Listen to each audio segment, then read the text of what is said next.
بسم اللہ الرحمن الرحیم۔ السلام علیکم۔ بنت ہوا چینل میں خوش آمدید۔ امید ہے آپ خیریت سے ہوں گے۔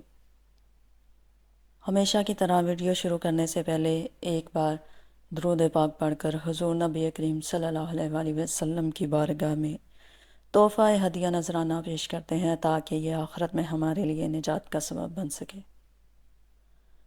اللہم صلی علی سیدنا محمد وعلی آل سیدنا محمد وبارک وسلم۔ کفن چور کا واقعہ۔ ایک اندھا بھکاری تھا جو اپنی آنکھیں چھپائے رکھتا تھا۔ اس کا سوال کرنے کا انداز بڑا عجیب تھا۔ وہ لوگوں سے کہتا تھا جو مجھے کچھ دے گا اس کو ایک عجیب بات سناؤں گا، اور جو زائد دے گا اس کو ایک عجیب چیز بھی دکھاؤں گا۔ ابو اسحاق ابراہیم رحمۃ اللہ علیہ فرماتے ہیں، کسی نے اس کو کچھ دیا تو میں اس کے پاس کھڑا ہو گیا۔ اس نے اپنی آنکھیں دکھائیں۔ میں یہ دیکھ کر حیران و ششدر رہ گیا کہ اس کی آنکھوں کی جگہ دو سوراخ تھے جس سے آر پار نظر آتا تھا۔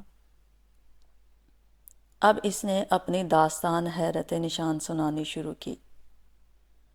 میں اپنے شہر کا نامی گرامی کفن چور تھا اور لوگ مجھ سے بے حد خوف زدہ رہتے تھے۔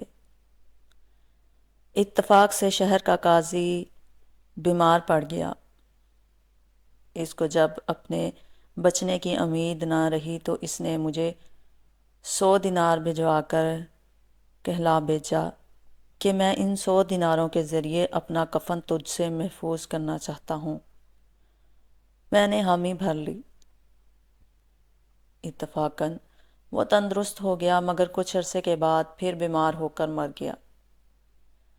میں نے سوچا کہ وہ عطیہ تو پہلے مرض کا تھا، لہٰذا میں نے اس کی قبر کھود ڈالی۔ قبر میں عذاب کے آثار تھے اور قاضی قبر میں بیٹھا ہوا تھا اور اس کے بال بکھرے ہوئے تھے اور آنکھیں سرخ ہو رہی تھیں۔